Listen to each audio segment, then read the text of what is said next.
Vayomar, and he says, now there's a question whether this word means masters. He's referring to them as masters in the plural. Adoni in Hebrew, singular is Adoni, plural is Adonai. So then the word means masters. What does it mean? It means that it's referring to the Shem Hashem. Hashem is paying a sick visit, is waiting there. And he's saying to Hashem, excuse me, I'm taking a break. If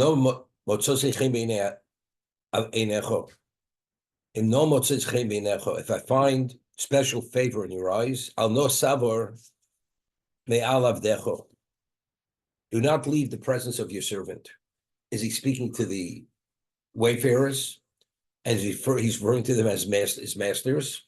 Well, no, he's referring to Hashem, that since he's now going to engage in hospitality, he's asking for Hashem not to leave him. He'll be back. He's just taking a break to attend to the needs of these people. Let's take a look at Rashi. Yom Hashem im novatzasi l'godlu shebhem omar. He was speaking to the greater of the three. Kama kulam adonim. He called them all Adonim masters. L'godlu omar al no savor. Of course, he's speaking in the singular. Here, if the word Aleph Dal Nun Yud means masters, plural. So when he says, do not pass, if he's speaking to all of them, Al no savru, grammatically it should be in the plural. So Rashi says he's speaking to the great of the three, that they should not leave. The Kem Shal Yavarhu, Yamdu Chaverov Ibo. And if the great of the three doesn't leave, the others will stay. Loshen Zehu Chol. According to this interpretation, the word Aleph Dad Nun Yud is what? It is ordinary. It's not, it's Chol.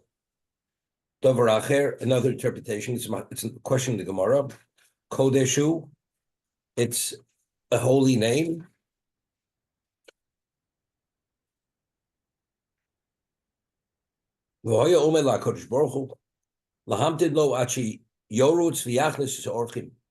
Hashem should wait until he finishes, he hurries, and he brings in the guests.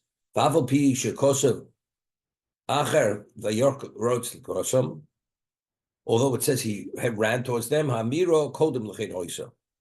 this statement, this conversation is before he ran initially.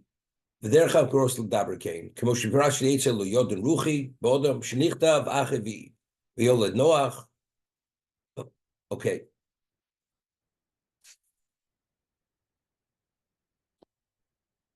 So the Gemara in Shabbos extrapolates from this that Godol Hachnos Orchim Yosef Kabbalas Pnei Shechina. The greater is the value of hosting guests than receiving the divine presence. I mean, here Hashem is there, and now he's saying to Hashem, excuse me, I have to attend to the needs of the guests. How is it even a consideration? It's considered a disrespect, but yet the Torah Avram had made this decision.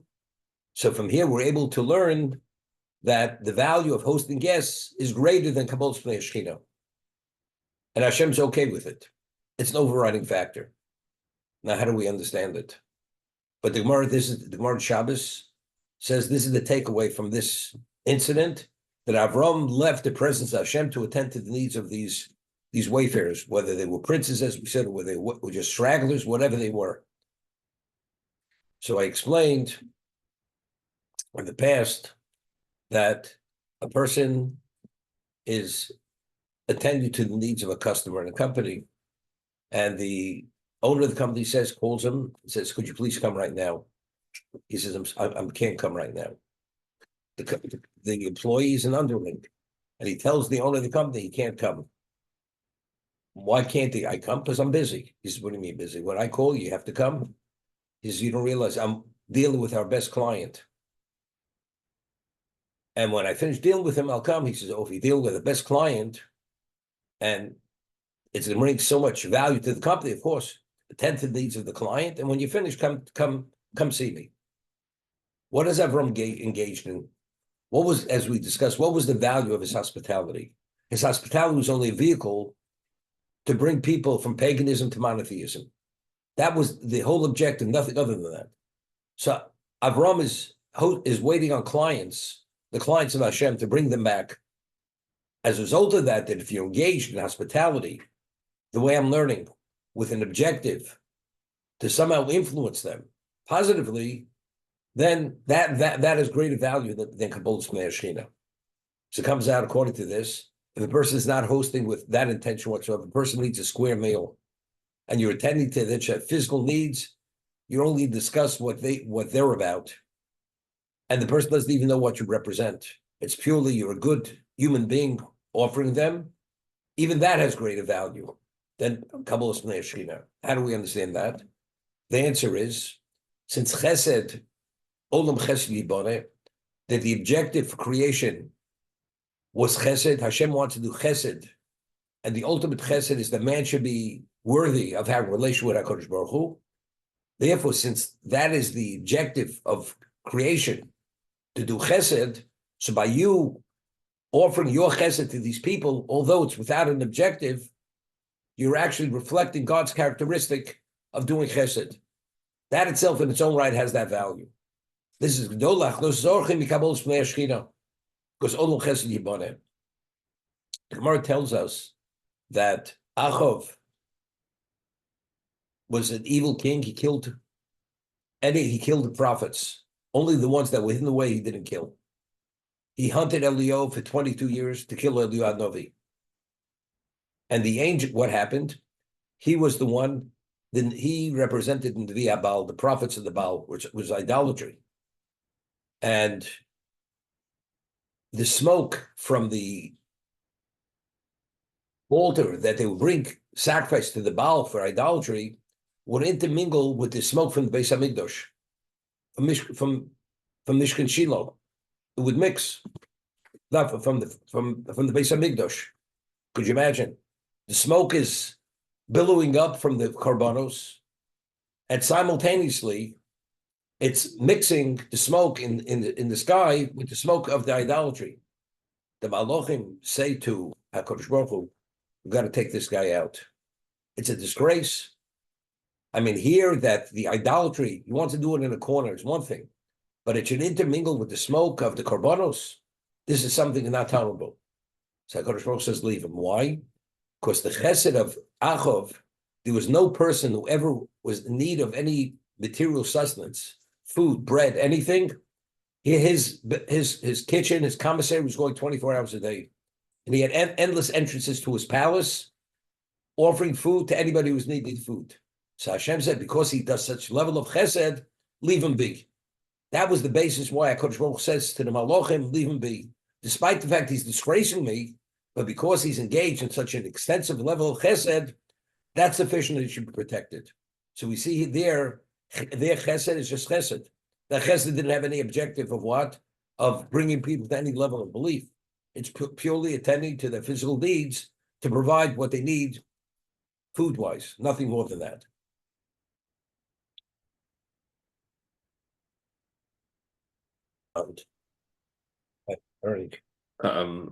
I thought we understood that doing chesed, just for the sake of chesed, and not because Hashem wants you to do the chesed, has no real value. Okay. So this shows that it does have value. The Chofetz Chaim asked a question. Rabbi Shlomo Slant asked the same question. The Torah tells us Hashem is Mishalem Sonov Alponov. God pays off those who are his enemies in their lifetime. So when they leave this world, the account is totally depleted. He should not have a share in the world to come. Mishalem the Sonov Alponov Lavido. He pays his enemies in their lifetime, Lavido, so he should go into the oblivion after he passes away. That's the pasuk in the Torah. So, since Hashem doesn't withhold reward from any creature, even the dog in Egypt, because it didn't bark, it received its reward. So a person who does a good deed, a mitzvah, Hashem will not deny him his rightful reward, and therefore, before he leaves this world, Hashem will pay him off. Will compensate him for the mitzvah that he did. So they ask, Rabbi Soslant asked the question, Rabbi Chofetz Chaim, but the Mishnah tells us in Pirkei Avos, Schar b'hal maleko, that schar, reward for a mitzvah in this world, you cannot be compensated for a mitzvah. the extent of value of a mitzvah is so extensive. Even if you lived 1,000 years, if you'd be given everything in the world, everything, you can't be paid off. That's the innate value of a mitzvah. It has, like, relatively speaking, infinite value. So if that's the case, how does Hashem pay off the Russia in his lifetime to go into oblivion after he dies, where everything's been totally depleted? Why? How is it possible? That's the question they both ask. So B'Shalom Salantik is a very simple answer. Person goes into a restaurant. This person's a gluttonous hedonist, and there's no price he can't meet. And he goes into the restaurant. He orders the best thing on the menu, and the maitre d' realizes he can really take advantage of this person because he understands who he is, that he's a glutton. He has the means, he has the ability to pay. So, this meal is going to cost you $1 million. He says, it doesn't make a difference. All that matters to me is to satisfy my desires. I'm willing to pay anything for this pleasure of being able to order what I want to order. And everything in my life, whatever it costs, I'm willing to pay for it. So as a result of that, even though the value, since the person believes that when he dies, there's no, and he has no heirs, he has nobody to leave the money, he might as well spend it all in his lifetime, regardless of what things cost, as long as it satisfies his physical needs. The Russia has no interest in the world to come, none whatsoever. He's willing to pay whatever it costs to benefit from this world, even though it's something which borders on the infinite. He's paying it off because he doesn't have any relevance. He has no interest in the world to come. And Hashem has no interest in having him in the world to come. As a result of that, that's how that's how he pays off his enemies in this world, and therefore they go into the oblivion after they die. That's Rabbi Salanter. The Chofetz Chaim says this. He explains it with an allegory. And you probably remember it when I say it over. The allegory is this person goes, and he's an expert counterfeiter. He counterfeited these very valuable rubles, documents, that each document is worth 500,000 rubles. And he prints up all these rubles worth millions of dollars. And there's no bank he could go to cash them in Russia. So he goes to the Treasury Department, and he comes with a suitcase full of these rubles worth tens of millions of rubles. And he has to see the Minister of the Treasury. He goes in, and they open up the satchel, and he sees it's full with these rubles. And the minister is really impressed. He's never seen one man have so much cash. The minister looks at the ruble, and he, looks at it, examines it, and he says to the man, he says, the level of chutzpah, of brazenness you have, I've never met anybody like this. To bring counterfeit rubles to me, that I should give you gold for it, knowing that I would see that they're counterfeit. How do you have such a level of brazenness? How do you do such a thing? You deserve to be taken out immediately and shot before a firing squad. So the person says, the counterfeiter says, take a regular ruble, take this. You tell me the difference. The counterfeit was perfect. So what are you talking about? I don't know what you're talking about. So he says to me, you're pushing the envelope here. You stay another minute, your life is over. He says, I'm going to explain to you, then you better disappear. It's not worth the paper it's printed on. If you take a legitimate ruble and you lift it up to the light, you'll see the watermark of the czar is on the paper. If it has the watermark of the czar, then it's an authentic ruble. If it doesn't have the watermark, regardless of what's printed on that paper, it's counterfeit. Your rubles don't have the watermark of the czar. Therefore, it's counterfeit. And therefore, it's not even worth the paper it's printed on now. So the Chofetz Chaim says, a person does a mitzvah where he believes in Hashem, he wants to have a relationship with Hashem. So he does the mitzvah not for humanitarian reasons. He does it that it has relevance to the will of God. If that's the case, that mitzvah has Hashem's name imprinted on that mitzvah. If Hashem's name is imprinted on the mitzvah, that mitzvah is infinite, that borders on the infinite. You cannot be paid off in this world. But if a person does it purely for humanitarian reasons, you're doing chesed for that alone, that mitzvah has limited value. That mitzvah doesn't border on the infinite. Therefore, for that mitzvah, you can be paid off in this world, and therefore, Mishal Masonov upon Lavido. He pays off his enemies in this world, so they should go into the oblivion after they leave, because that the person could be compensated in this world, and nothing would be left in the world to come. That's Chofetz Chaim. So even the mitzvah that's done for humanitarian reasons, since in fact you are doing a good deed, you're feeding the dog, you're feeding the cat, or whatever it may be, that has value. Does it have any relevance to the infinite? It has no relevance to the infinite. It has no relevance to God. Olam haba is a relationship with Hashem. This man is totally detached from that. Therefore, it has limited value, and therefore, when he dies, there's nothing left over. Count closed. However, the Chofetz Chaim's his explanation only answers if the person all his life had never did mitzvahs for the sake of God. It's not later in life he chose to become a Rasha. See, the Rabbi Shoslan's answers, even if initially he was a tzaddik, chose to be a Rasha, now things have changed. But according to Chofetz Chaim, it's only because the mitzvahs that he had done were not rooted in the will of Hashem. And that's why it doesn't have that value, that watermark. He runs towards these wayfarers. He prostrates himself. He almost literally begs them to accept his hospitality.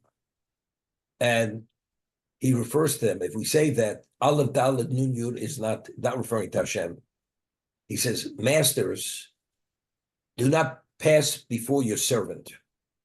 He's referring to himself as a servant to these three people. I mean, the level of humility Avram is displaying to these people, it's like, you have a janitor who works in your company. The man is not literally illiterate totally. And you say, master, could I offer you a cup of coffee? The janitor during his lunch break. And you refer to master, and you serve him yourself. I mean, it doesn't make any sense. Avram, as I said, his wealth, his renown, his levels of accomplishment, and he is going and he's kissing the feet of these people, literally prostrating himself, referring to himself as avodecha. Please don't pass from the presence of your servant. I'm negated to, so we explained yesterday. Because again, it was to communicate to these people that a person, his value is not based on who he is as a human being, but what his innate value is. And speaking to them as that, and they understood Avram had no ulterior motive in the material sense. They don't need his protection, they don't need his money, they don't need his acknowledgement. He needs nothing. So why is he identifying them and evaluating in such a special way?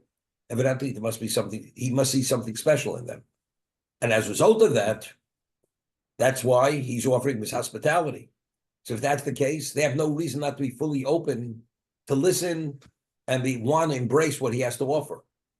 And therefore, when he sells he makes his presentation on the theological level, they embrace it. And if they have any questions, he'll fine tune it for them. They should fully understand exactly what he's offering. Yukach nomat ba'yim. Brachtur lechem. He says, please take some water. We read the Midrash, mat. Every word that he said, we are rewarded. His children are rewarded in the future. Yukach nomat ba'yim. Brachtur lechem. So in the merit of offering the water, we merited the Berush Amelia in the desert. The Shanu Tachas and rest under the shade of the tree. So Rashi says, what's Yukach Noma? It's not I'm giving you water. By the bread it says, Ekho Paslechem, I will give you the bread. By the water it says, please let the water be taken. So Rashi said, cites the Chazal, it's a Gemara, Aydei Shaliach, who's through an intermediary, you offered the water. He didn't offer the water directly. When we received the water in the Midbar, who's through an intermediary, Shenemar, Moshe lifted his hand and he struck the stone, the rock. And it says, whatever Avram did through an intermediary, Hashem brought about through an intermediary. Whatever he did himself, Hashem brought about by himself. The moon fell by itself. The clouds were there. The water, you needed human initiative to bring about the water. That's therefore it's v'yachas hasela.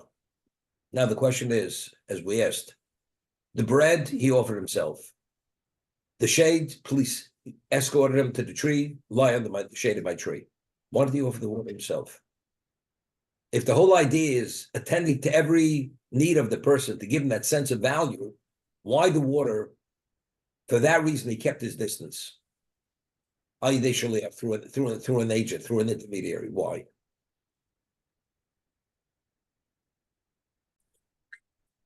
Avraham Avinu, what, as we said, the Gemara says, why do you offer the water? They should wash their feet because he was concerned they may be dust worshippers. They worship the dust of the earth. He didn't want the dust, idolatrous dust, to be tracked into his house. Avraham Avinu's level of relationship with idolatry was so negative. It was something so detestable to him. He couldn't have any relevance to it. That's the level of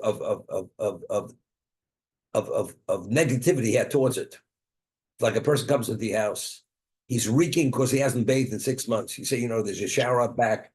There's a shower, change of clothing, then come into my home. He wanted nothing to do with it. That's the reason why, because there's no claim against him, because he didn't do it himself. It's just meter connected meter. Whatever you do yourself, Hashem does directly. Whatever was through an intermediary, it comes through an intermediary. He wanted nothing to do with idolatry. Therefore, the directive he gave came through an intermediary rather than offering himself. That's the way you explained it in the past, Alan. I hear. Okay. The Ohr HaChaim HaKodesh, at this point over the beginning of the parsha, he says, after this, Vayer Hashem el Avram, Hashem appeared to Avram Be'elon and Mamre, we never find again that Hashem, it says, Vayedaber Hashem el Avram. He spoke to him. Why? We speak about that, the Ovos HaKadoshim, they were the Merkava. They were the location for the Shekhinah of this world. Merkava means the Shekhinah is always there. It's not the Shekhinah has to come to speak to him. So because after the circumcision, at this moment, Avram became the Merkava. Once he becomes the Merkava, there's no need. It's like two people are sitting in a room. They could sit without saying a word. You don't need any conversation. A husband and wife, they're married for 40 years, 50 years, and they have a phenomenal relationship. They could sit in the same room, even though they're not communicating between the two of them, it's okay. Because that's how special relationship is. That each of the spouses are there, committed, dedicated to the other. Lahavdil, that was the relationship. HaKadosh Baruch from this time going forward, he's the Merkava. So it's not Hashem has to speak. The communication is right, it's immediate. But at this moment, he was the Merkava. So when Avram himself is being associated with anything, he's offering the bread. He's offering the shade of the tree. Who's offering the shade of the tree? The Shekhinah is literally synonymous with Avram Avinu. When he delegates the water should be given through a third party, that water is not associated with the Shekhinah. That's enabling the person to enter into the location of the Shekhinah. As a result of that, therefore as this was done through an intermediary, it wasn't Hashem directly involved, which is Avram Avinu. Therefore, as a result of that, Moshe Rabbeinu had to be the one to bring about the result of what? Of the water. Etcha pas lechem, I will take a loaf of bread, v'sadu libchem, and you will sate your hearts. Bread is a staple of life that sates a person. Achat tavoru. What he's saying to them, I'm not going to hold you up.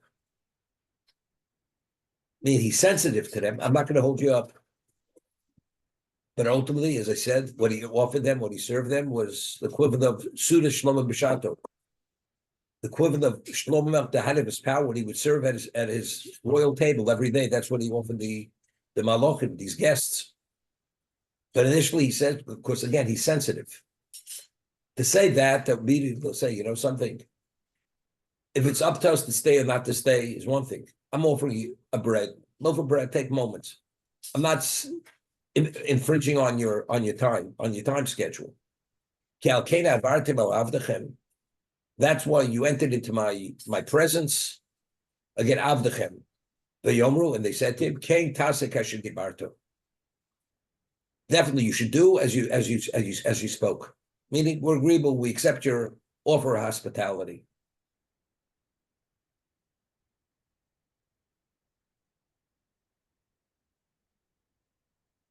We find the exact same scenario by Lot. They come to Sodom.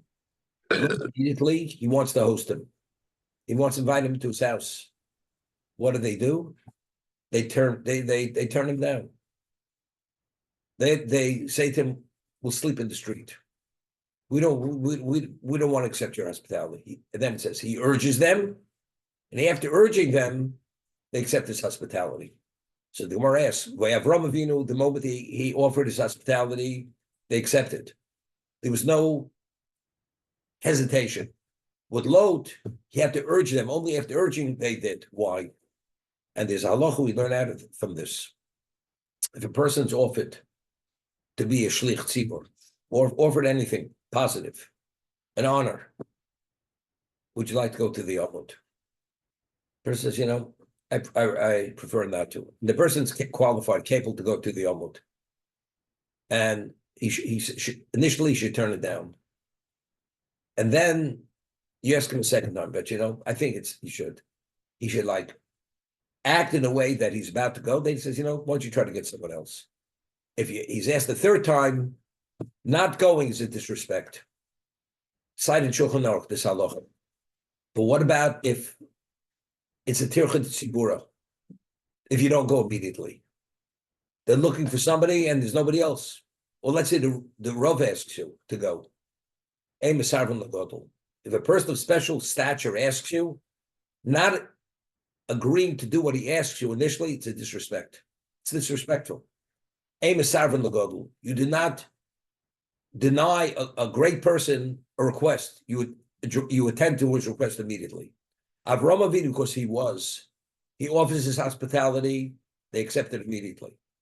Lot was far from being Avram Avinu. Therefore, they played the humility card. You ask us, that's the way a person's supposed to behave. You don't embrace it immediately.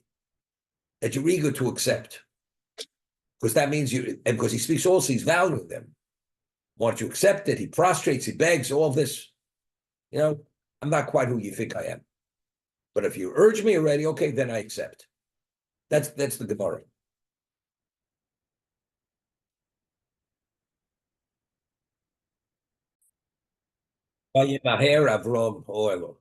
He hurries into the tent.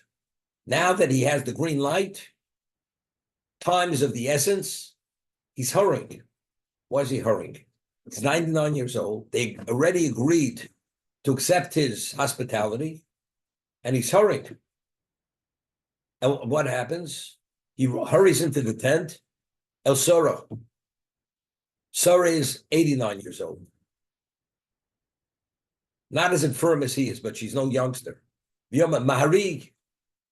Shloshim Kemach Solas Lushivas Yugos. Hurry and take this very large volume of flour and make pita cakes, ugos.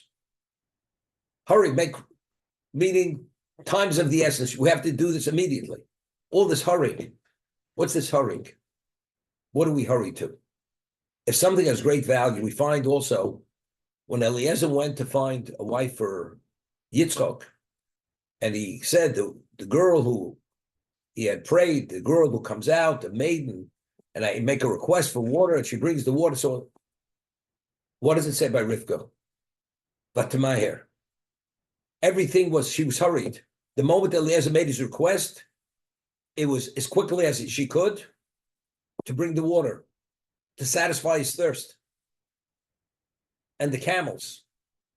So over there, the Sephardo says, maybe says it here also, what does hurrying indicate? It indicates the degree of importance. Meaning your request has to be addressed immediately. Soon is not soon enough. Therefore, the Vaymayer is that's part of the hospitality. It's to give that person that special value that his request is the ultimate. Therefore, he's hurrying, he's rushing. He tells his wife to rush, to hurry. Everything's hurrying to indicate that this is the ultimate level of opportunity because they are so special. People make a mistake. Person says to his wife, I'm bringing a guest home. And the guest, I know he likes certain type of meat, certain type of side dish, certain type of dessert, certain type of wine. And when we offer him a Kiddush cup, let's give him the best Kiddush cup. Because I know he would appreciate it, he'd enjoy it. His wife says, something, he'll eat what we eat, and he'll be treated like everybody else at the table. And his wife, her cuisine is not bad. It's really, but the food is not exactly what the person ultimately would want. It'd be okay. Is that appropriate hospitality? The wife's response, what is hospitality? Hospitality is addressing the need of the person. You may be offering food, but the ultimate is the person should feel that every aspect of his desire is being attended to. Not that a person's a glutton. Whatever person has certain likes and dislikes. So by getting that wine that he likes, or the food, preparing that kind of side dish or dessert that he likes, having a certain kind of napkin that he likes to use, that kind of napkin, whatever it may be, it doesn't make a difference. And to give him a Zmiris booklet or a siddur at the table, that he should be able to say the Kiddush or the Zmiris from that booklet. All that goes into the quality of the hospitality. You don't have to put down crystal glasses that cost $1,000 a glass and $2,000 a place setting. That's not what it's all about. It's the way the person you value that person, that determines the degree of hospitality, the quality of the hospitality.